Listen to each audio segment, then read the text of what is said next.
Hey guys, welcome back to Percussion Perspective. This is Kevin. This is Remi. Hopefully, you guys enjoyed the last episode we had, where we had a great conversation with Adam Bruce. We hope to have many guests on, and we hope to have Adam on again because we did not have enough time to chat about everything with him. But I really enjoyed that conversation. Remy didn't, though, right? I actually did not enjoy it. No, it was great. Like Kevin said, we Adam had like something to do, so we kind of had like a hard stop time that afternoon when we were recording, and we were like, "Oh, that's like almost an hour and a half away. I'm sure we'll be fine." And it was like we talked right up until that time, and still had more that we could have talked about. So yeah, I hope you guys enjoyed that because we really did. Yeah, and let us know if you like the guest stuff because I know at some point it can get annoying just hearing us and hearing our perspective on things. Stop. So today's topic, we are going to talk about suspended cymbal stuff. And I know that right off the bat, that could sound like a very boring, mundane conversation. But we feel like we have a lot of information for especially people that do not have a percussion teacher on their staff, and maybe they have a kid in the back using hammers on a 45-inch suspended cymbal. And so we wanted to give a couple of tam. Yeah, we wanted to give a couple of tips and tricks and just things that we talk to our kids about, and just some proper technique things. So I think let's start right off the bat with like selecting a cymbal. So just like the kind of basics of understanding what kind of cymbal. So I know that I've had in the past, like especially kind of in high school, because they're kind of a little bit more free to choose stuff, but they'll pick like a small, maybe like a 14-inch cymbal, and they're trying to roll on it. It doesn't sound good. So my recommendation at least is like 16 inches or more is general. Yeah, I would say 16 to 18 would probably be your like average there. Yeah, I think when I bought a new cymbal, I bought like the classic orchestral cymbal for my middle school. And I think we got a 18 though, but I can't remember. I think it was like an 18. Yeah, especially for middle school, I mean, you don't need anything super fancy. You don't need to go buy, like the highest end Zildjian cymbal or the highest end Sabian or whatever brand you want to buy. There you can spend, like some of the cymbals just drum set cymbals that I have. Like I think my ride cymbal was like $500 or something, and Yeah. I like traded in towards that. But anyway, yeah, you don't need to spend more than probably a couple $100 on a decent cymbal for your middle school band. And we had kind of talked before we were about to record this, and these tips can apply to anybody, but we were kind of talking like we want a band director maybe that's not a percussionist to be able to listen to this episode and then be able to have 4 or 5 tips that they can like say out to the suspended cymbal player in the back of the room or whatever during rehearsal to kind of help them, or like walk through the band and go back and help or whatever. Yeah. But yeah, I would say 16 to 18 inches. You also don't want anything that's like super thick. Like there's some older cymbals that were really, really thick, and a lot of the times you can't even tell what they are. They're so old, but like all of the branding has come off of them. Yep. And usually what they end up being is old marching band cymbals, like crash cymbals that the straps have been taken off because they've rotted away, and they've just kind of like stuck it on a cymbal stand or whatever. And it's basically impossible to get it to sound good because it's so thick that you're only hearing like one tone. You're not hearing like a series of overtones and like harmonics and things like that. So yeah, I would say almost the thinner the better, like a medium weight or a thin weight suspended cymbal is going to sound the best as well. It's easier to get it to respond. Yeah, and a cymbal that is kind of meant for a suspended cymbal. Like, Yeah, don't use like a hi-hat cymbal yeah. like he was saying earlier. And your kids will try to do that. Anytime I've like if we're playing a percussion ensemble and like a lot of cymbals are taken, I have found a kid that will show up and I'm like, oh, that cymbal looks really small, and it's like, yeah, he took the hi-hat apart. And I hate when kids do that. I hate when they try to like Frankenstein their own. Yeah. I hate when I like find stands that have been Frankenstein. I say that all the time.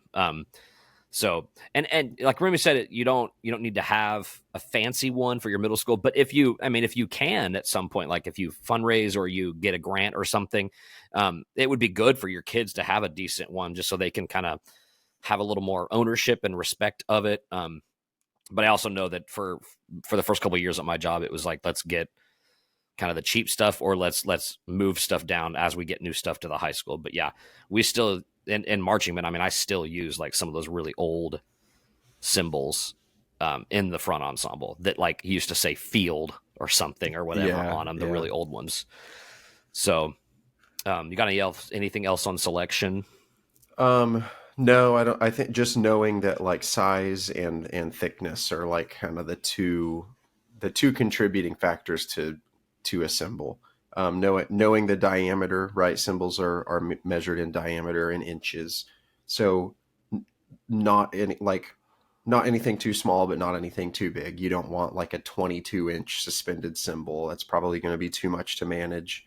And then the thicker, the harder it is to get it to actually have a good sound. And kind of as you get to that thinner range, you can get it to, it takes less energy for it to respond. So especially for younger kids, smaller or a less thick cymbal is going to be a little bit better.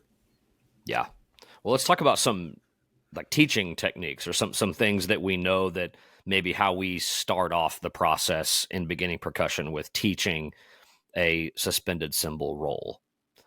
Do you want to start us off? Yeah, so I mean, you are playing a rudiment when you play a suspended cymbal roll, and we should say like we'll talk about some of the different sounds that you get, but 90% of the time when a kid plays a suspended cymbal, especially in concert band, it's just like a crescendo you know, into a cadence, right? And or into the end of a phrase, beginning of another phrase or whatever.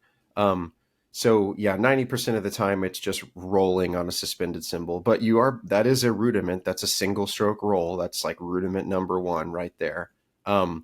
And so it should be pretty easy to teach them, as long as you've taught them how to roll on keyboard, it should be about the same technique.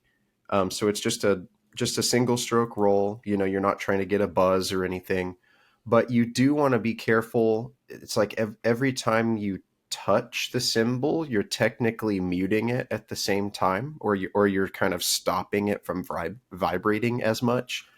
So you do want to make sure that your roll speed isn't so fast that you're dampening the cymbal at the same time, um, or that you're moving the mallets fast enough to where it's kind of like, there's not really any rebound to a suspended cymbal, at least when you're using mallets. But you want to make sure, you know what I'm trying to say? Like, Yeah, I mean, I think try to make your suspended cymbal roll kind of as slow as you can with your hand speed.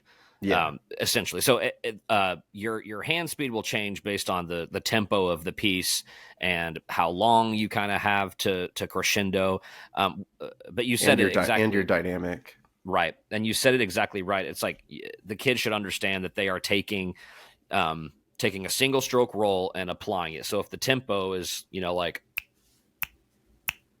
something like that, 80, 90-ish, 100, you are going to basically play 16 notes, da da da da da da da da da da da da da da da da, right? And be able to have them understand that they're gradually crescendoing that suspended cymbal roll while playing a single stroke roll. And you could have your kids do this on a practice pad if you're kind of learning this as a group.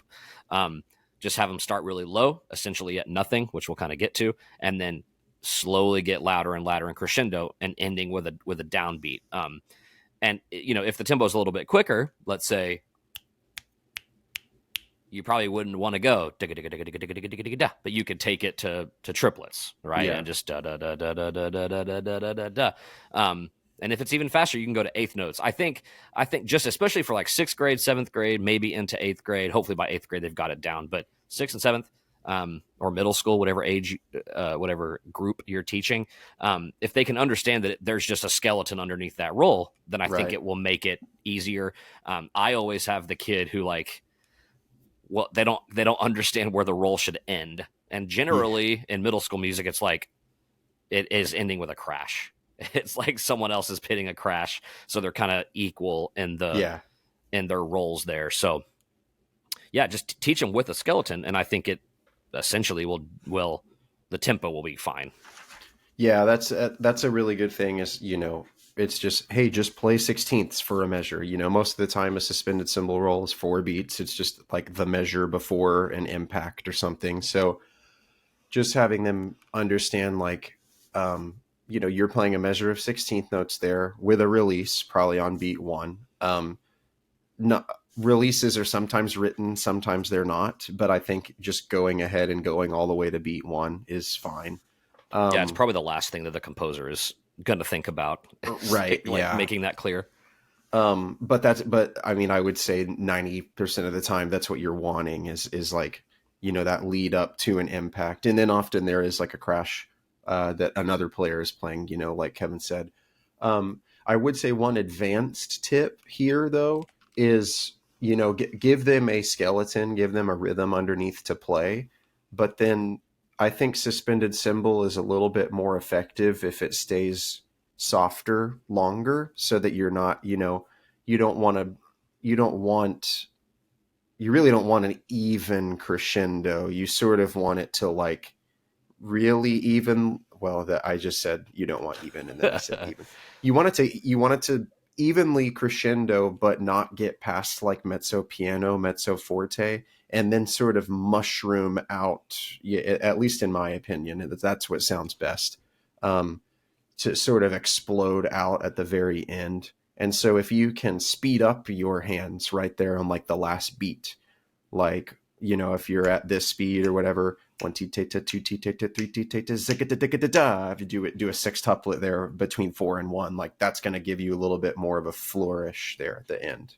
Yeah, yeah. Kids when they're learning this young, they just kind of like get loud fast. So that's exactly right, and that goes like the getting loud part at more later in the measure or whatever in the crescendo is good for sixth grade all the way up through into marching band stuff. Especially in marching band, you want to make sure it's kind of happening on the later end of things.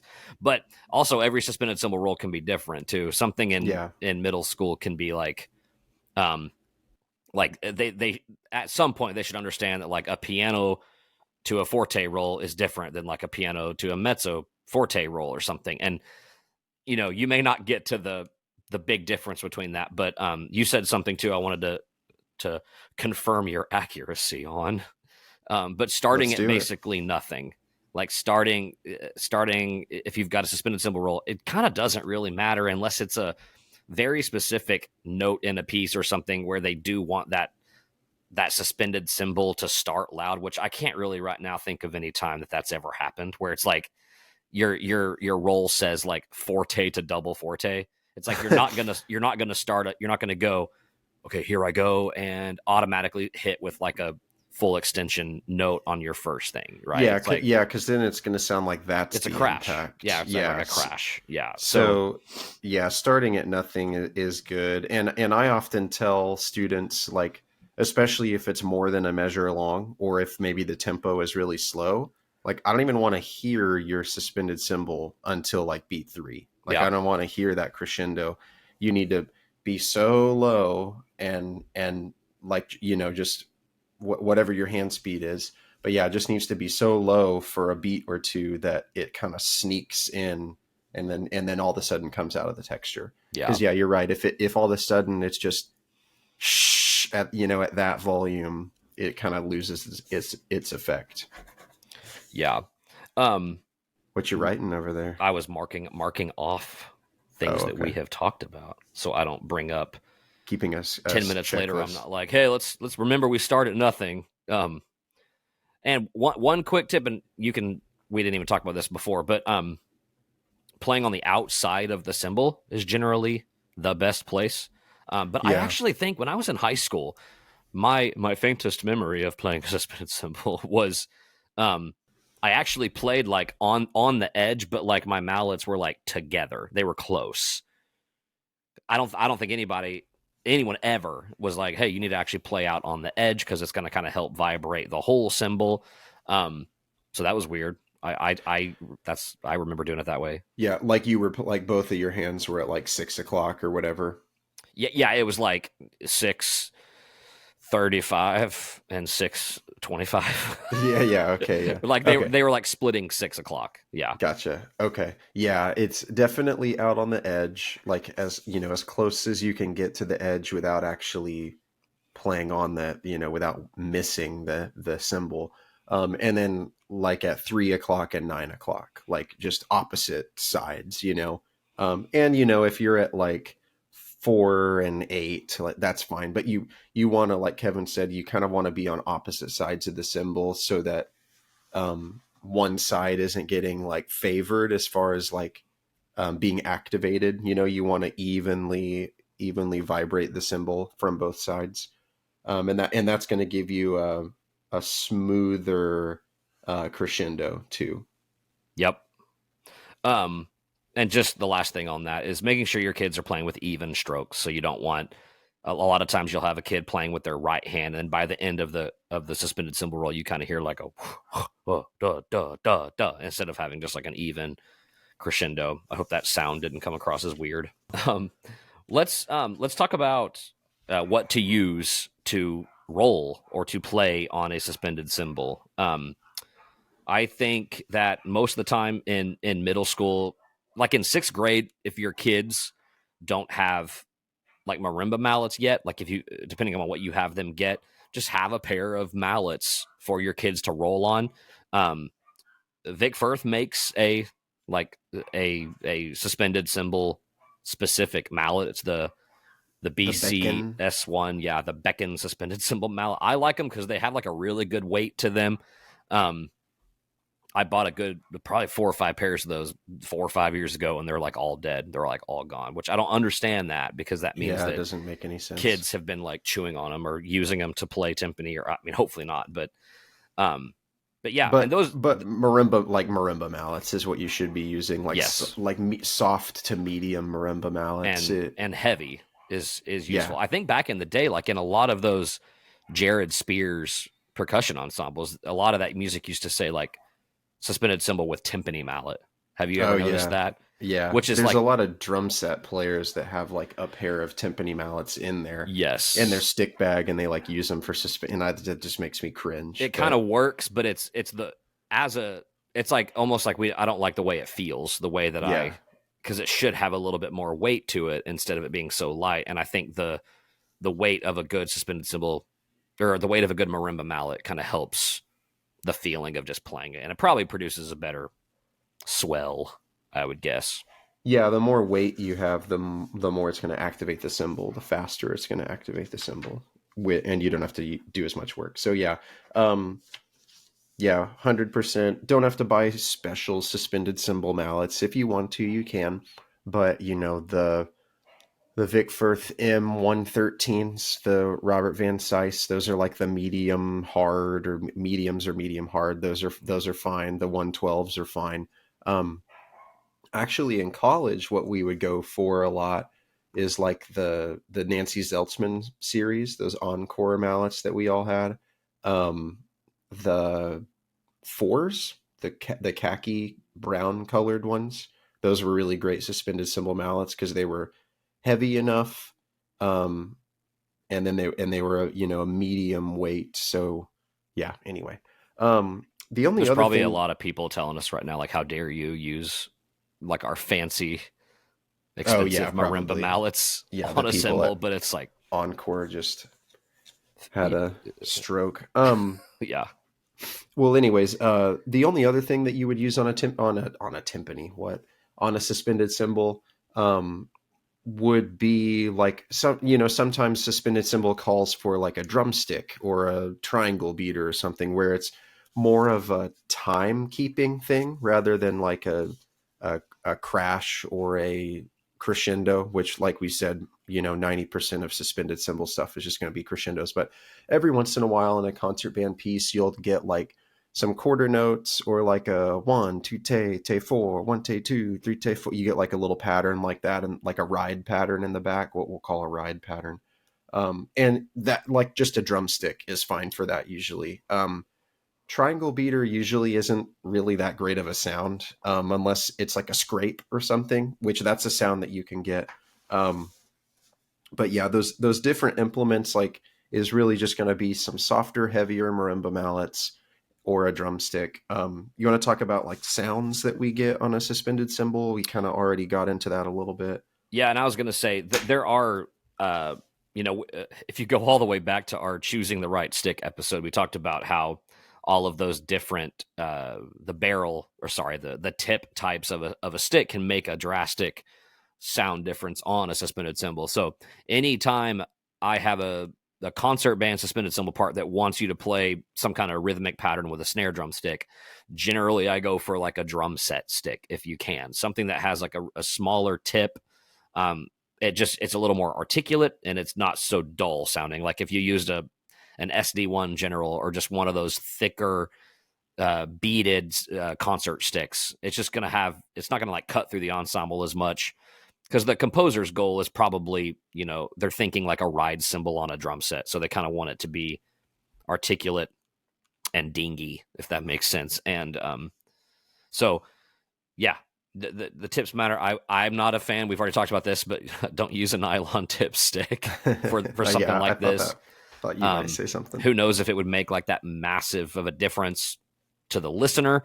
But that's just, I'm just not a fan. I know Remy's not either. Another sound that you could use is brushes. Like if you were, there's been parts before in like percussion ensembles that we've played. Brushes are a really cool sound also. Obviously, if those are probably most popular on a drum set, but they can make a really light, cool sound. So brushes are great too. Yeah, brushes are good for different textures. But again, it's like, you're not just going to be like, hey, why don't you play that part on brushes? Like, it's normally going to say that, like the composer is usually, or the editor is usually going to put that in there. Yeah.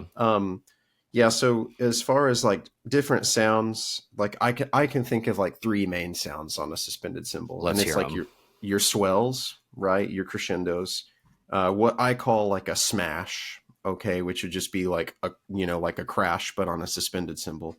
And then like that ride pattern, what we were talking about. So the first two you're going to play, with mallets, hopefully. Sometimes you could get like sometimes it'll be written for like a crash on a suspended cymbal with a drumstick. And at that point, like Kevin said, please use drum set sticks. Don't use like, your $30 like Vic Firth symphonic sticks and play like on the shoulder of a suspended cymbal and get a crash, because you're gonna chew up your nice drumsticks. Let me say something about that really quick. I would, if you're in like, especially middle school, and it says like crash with stick, if that's like in place of a crash cymbal, like handheld crash cymbals, yeah, just use crash I would cymbals. probably, I would say either that, or I would tell my kids to either one use their mallets and like on both ends just do like a big hit, which is probably what you were talking about, smash.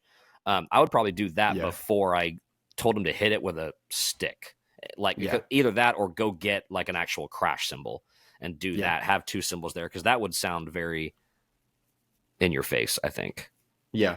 But, I mean, I'm thinking back to like college wind ensemble. Like, there's been some times where it's like you have to play a quick crash on a suspended, and it says like with stick, and it's because you just came from a tom setup and you have 2 beats to, which, so it's like, but that is a sound.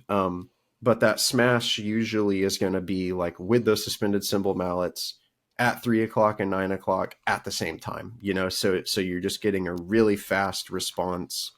And you're always going to get a better sound if you like with a double stop rather than just one mallet, right? Because it kind of shocks it into, kind kind of like shocks that crash into existence, rather than if you're just playing on one side, you only activate like that half of the cymbal.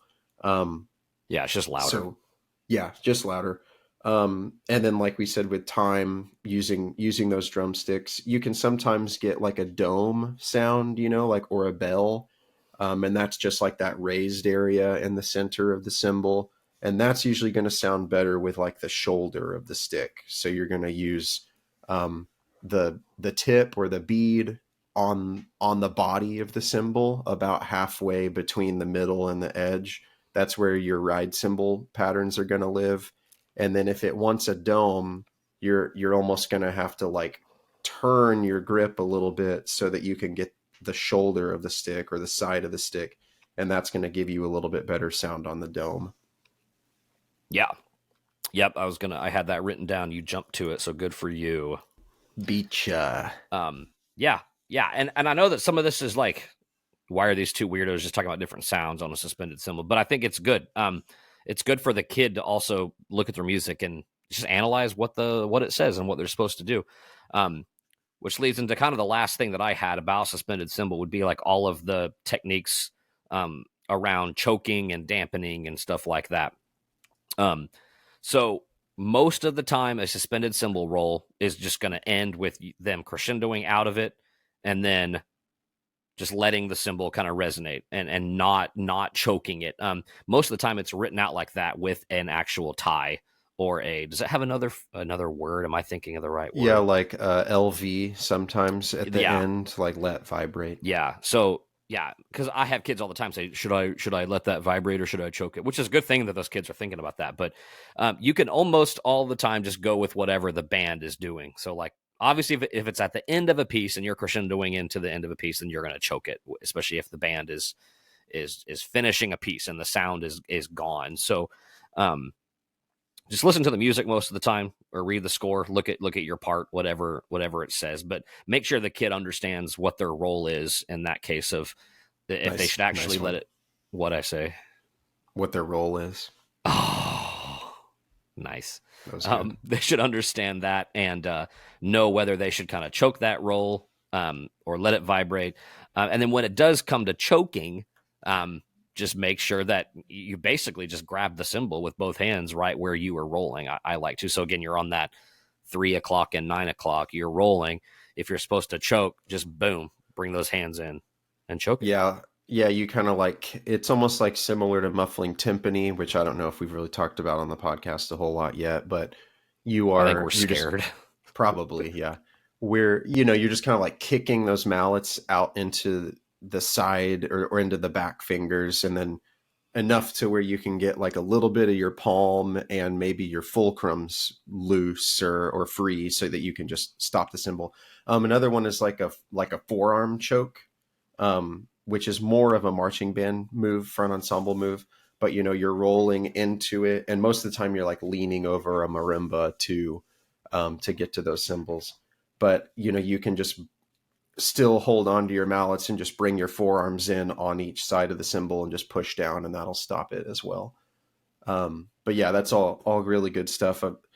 I have kids ask me all the time, like, do I let that, like, I had one kid the other day, he was like every single suspended cymbal roll, he was just choking at the end, and it was like in like a slow piece and everything. And he's like, 1, 2, 3, 4, Choke. and just cutting it. Yeah. I was like, hey, why are you doing that? And he was like, well, because it stops right there. And I was like, well, yeah, but see that little tie? That means it needs to ring. And he's like, oh.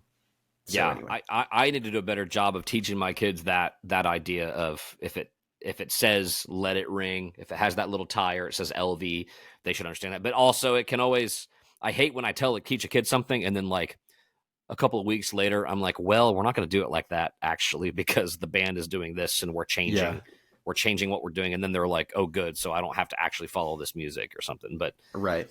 Yeah. I've taught that to them, is that this kid was just, being a weirdo, I guess. I was like, doesn't that just sound wrong to you? Yeah. And sometimes they apply something else. Like if they have to dampen a lot on timpani, then they think that like their brain is just going into like fight or flight mode, and they like, Yeah, kind of. And they it think they did takes a bad job on the roll, so they don't want anybody to hear it. yeah, it Maybe. takes some time to percussion is just so nuanced. It takes some time to get used to all of those techniques. But yeah, one last thing I wanted to say was like suspended cymbal seems like one of those kind of like, oh, I'm playing suspended cymbal, but it can actually be a really cool instrument. Not a lot of composers write very well for it. A lot of composers do write it. It's like, okay, your kid that can't really play anything very well is going to play, that's kind of unfortunately what it turns into sometimes, but it is really important to know how to play suspended cymbal and to how to get a good sound out of a cymbal. And there's a lot of techniques and a lot of ways that you can write for suspended cymbal that make it really interesting. It's just kind of up to that composer to do that. Yeah, and something I just thought of right now. This is like live perspective. Is a cool thing you could do if you have like a middle school kid who is that kid that plays suspended cymbal and everything. Maybe add something if it's just a concert. Add something to their part, like they play a little roll, and then they do pick up some sticks and play some quarter notes, or they play a little rhythm that you write that matches with the part. It's almost like if there's always that section of a piece in a middle school piece where it's like everything kind of goes away, and what percussion instrument is added? The triangle. And it's like make the triangle part. I mean, well, the triangle part's going to be the triangle part, but then maybe add in a suspended cymbal part with a stick or even brushes that kind of adds into that texture a little bit. Obviously I'm saying something that no one has the time to sit down and write out a write out a part for their kid, but just any way you can maybe make that suspended cymbal roll a little bit more exciting for that kid, especially if it's a 70 measure piece and they roll twice. Yeah. And there are parts like that, like, Yeah. Oh, great. This contest piece that we're playing has a suspended cymbal part and there's 3 rolls and the whole thing. So yeah, but I would say, Kevin said, like, do that for a concert. Don't do that for a contest. Yeah. Just, and you can tell the kid, hey, when we play this at our concert, you can play this, but when we perform for concert, like you need to not, or Contest, yeah, when we perform to contest, you need to not add that stuff in there. And that can be just as simple as writing the rhythm on the board, having the kid copy it down, at measure 46, there's 16 bars and I'm going to play that rhythm for 16 bars or something. So, or they could like double up the triangle part with a brush. Yeah. Or like something. anything to make them feel a little bit more, involved in that part. So, and they can probably get better. Like if they are bad at rhythms, they could that could be a time that they actually improve. Yeah. With their rhythms. But anyway, yeah, I think that's about it. I think our big goal here is if you're just a band director and you don't have a percussion person on staff, just next time you're rehearsing, look back at your suspended cymbal player and just maybe throw one of these tips their way, and it would maybe make them be a little more excited about their part and think about it a little more professionally and not just think that they got a part that is easy, if that makes sense. Yeah. Anything else? Well, I was just going to say, talking to your percussionist goes a long way. Adam, I think, said it last week. Like that, that'll win you their attention for like another week or whatever. If you can just walk back there and be like, hey, like separate those mallets and roll evenly and speed up at the end whenever you want a crescendo. And like, yeah, I think that's one of the, I guess before we're done, one of the biggest mistakes that I see kids make is, and maybe you mentioned it earlier, is not getting to the end of the crescendo and like either getting there early or getting there late. Yeah. Because as you get older, it's really easy to just not necessarily play a rhythm underneath that suspended cymbal roll. Like me personally, I mean, I don't like, am I playing 5s or 7s or 6.5s? Like I'm kind of just playing whatever the appropriate roll speed is for the piece. But in my head, I'm obviously counting or I'm like moving my foot or something. But that's harder to do for younger kids. So that skeleton rhythm becomes really important.